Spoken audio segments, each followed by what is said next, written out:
Welcome back to Combat Sports Weekly. This is the part of the show where we take a look at the national and local headlines. Let's run those national ones.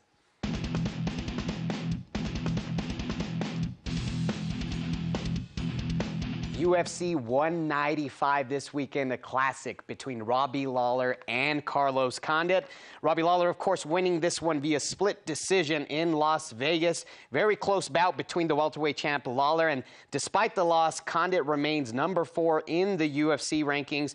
But after 39 fights, he is considered calling it quits. We'll talk about this fight in our roundtable. Another fight that took place that same night, the co-main event. We expected fireworks, but we didn't expect them that quick. Stipe Miocic defeats Andrei Arlovski. Very aggressive. Stipe Miocic came out in this fight to win this one via first-round TKO. Miocic moves up to number 2 in the rankings and makes it 5 wins in the last 6 bouts. This will likely get him a title shot at whomever the UFC champion is at that time. More news, we go locally. 2 guys out of the central New Mexico area. Donald Cerrone and Tim Means will be facing off against each other. Again, this one is slated for UFC Fight Night 82 in Pittsburgh, Pennsylvania. Again, February 21st, UFC Fight Night 82. This one's a big one. Cerrone will be leaving the lightweight division and moving up to welter for this one. I'm a little surprised about the odds that open up. Cerrone coming out as a -150 favorite, while Tim Means is at +120. Expect some movement to take place in this one.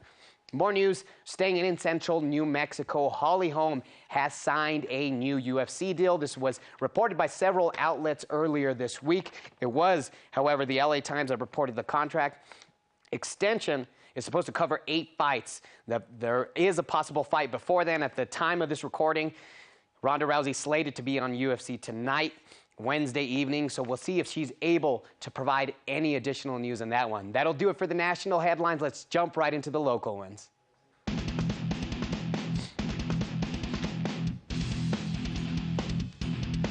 Rumble at the Rock 2 makes its return to where else? Camo Rock Casino in northern New Mexico. That fight will be taking place February 20th and will feature Tony the Warrior Valdez. Of course, you can expect Espanola and Santa Fe to show up for that one. More news here locally, especially there in the Santa Fe area. Cold War 2 will feature the Holmes brothers. Of course, Patrick Holmes in that one, and Brandon Holmes, and of course their very good friend Fidel Maldonado Jr., one of the best fighters out of the state of New Mexico. So make sure you guys check that one out. January 30th, June 6 months from now, January 30th in that one. More news here locally. Andrew Tenneson, of course, fighting out of Jackson's Winklejohn MMA, will be fighting on the RFA 34 card. Again, this is a pretty big fight for him. January 15th, he's taking on Corey Sandhagen, who's only 1-0, but is based out of the Colorado area. This fight between the two will be the first fight. Of course, right now it's slated to be the first fight on that Access TV live event. Again, RFA 34 for that one. Andrew Tenneson's teammate, Jody Esquivel. I know we've been off here for a couple of weeks, but for those of you that haven't been updated, she is officially off the next Invicta card that is to take place in Costa Mesa, California. Again, she was supposed to make her debut at 115 pounds. Unfortunately, she's unable to make it. El Paso's Alita Gray takes her spot to face Angela Hill in that one. That same night, January 16th, a huge fight for Fit NHB's Amber Brown. Amber Brown, of course, one of the top 5 atomweight fighters in the entire world. On that card, she's set to face 25-fight veteran Lisa Ellis. Again, a huge fight for Amber Brown, and that fight potentially title fight implications for that one. So that'll do it for our local news. Let's jump right into our highlights. A couple of highlights from Japan in this one. But first, we start off UFC 195, Robbie Lawler versus Carlos Condit. Very technical Carlos Condit in this one. Robbie Lawler, of course, coming through with the power as he usually does. Robbie Lawler's cardio incredibly holding up in this one. Look at the shot.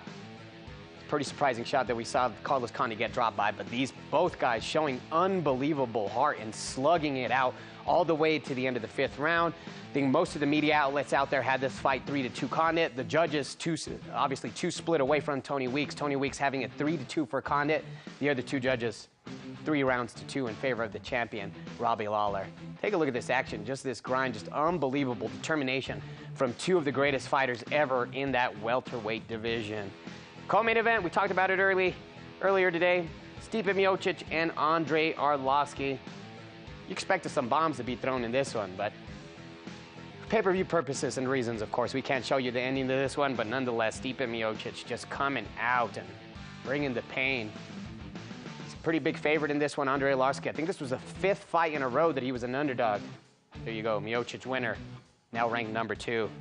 Go to Japan, Takashi Uchiyama versus Oliver Flores. I want to show you guys the body punching from these 2 fights in Japan. Just unbelievable action.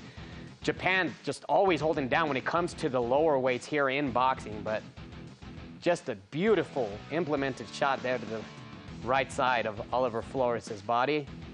Down. Uchiyama, one of the best fighters in this division. Don't sleep on him. This guy's definitely talented. He's got a couple of belts, as you can see. Here's another one from Japan, Juan Carlos Reveco versus Kazuro Ioka. All these graphics and the international TV always kind of distract me from the action. Nonetheless, you'll see another body shot, this time to the other side of the body here. Body shot, right hand. You'll see it here. Look how quick it was. It was, whoa, drop. Round 11 ended that one. Kazuto Ioka remains champion. That'll do it for the headlines and highlights segment of the show. We'll be back after the break with an interview with Andrew Tenneson.